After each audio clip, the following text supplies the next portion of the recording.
আপনারা ইতিমধ্যে জেনেছেন আজকে কোন বিষয় নিয়ে আলোচনায় করা হয়েছে সেই ইতিমধ্যে আমরা জুলাই সনদের একটি আইনি ভিত্তি নিয়ে অনেকদিন থেকে কথা বলছিলাম।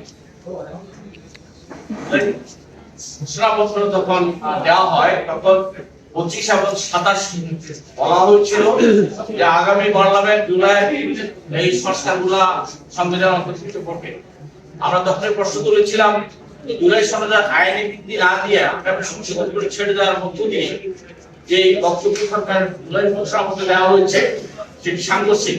সেই জন্য জুলাই সনদ যখন তৈরি করা হচ্ছিল এবং শেষ দিকে আপনারা দেখেছেন যে কমিশন যখন বলল জুলাই সনদের বাস্তবায়ন প্রক্রিয়া নিয়ে তারা অনুঘটকের ভূমিকা পালন করবে, তারা এটি বাস্তবায়ন প্রক্রিয়া নিয়ে কোনো মতামত তৈরি করবার চেষ্টা করবে না। সেই দিন আমরা রাজনৈতিক দলগুলো তাদেরকে দাবি তুলেছিলাম জুলাই সনদ তৈরি করার মধ্য দিয়ে জুলাই প্রত্যাশিত যে আকাঙ্ক্ষা যেহেতু বাংলাদেশ বিনির্মাণের জন্য আমরা যে সূত্রে একমত হয়েছি সেগুলো বাস্তবায়ন প্রক্রিয়া যদি একমত না হতে পারি তাহলে এই জুলাই সনদ অন্ধকারে হারিয়ে যাবে।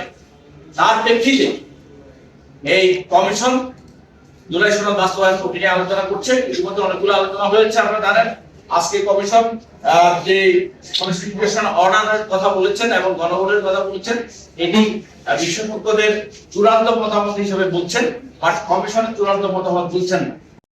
এবারে বলছি যে জুলাই সনদের আইনি ভিত্তি লাগবে এবং সে আইনি ভিত্তি কিভাবে হবে সে নিয়ে নানা রকমের মত পার্থক্য আছে।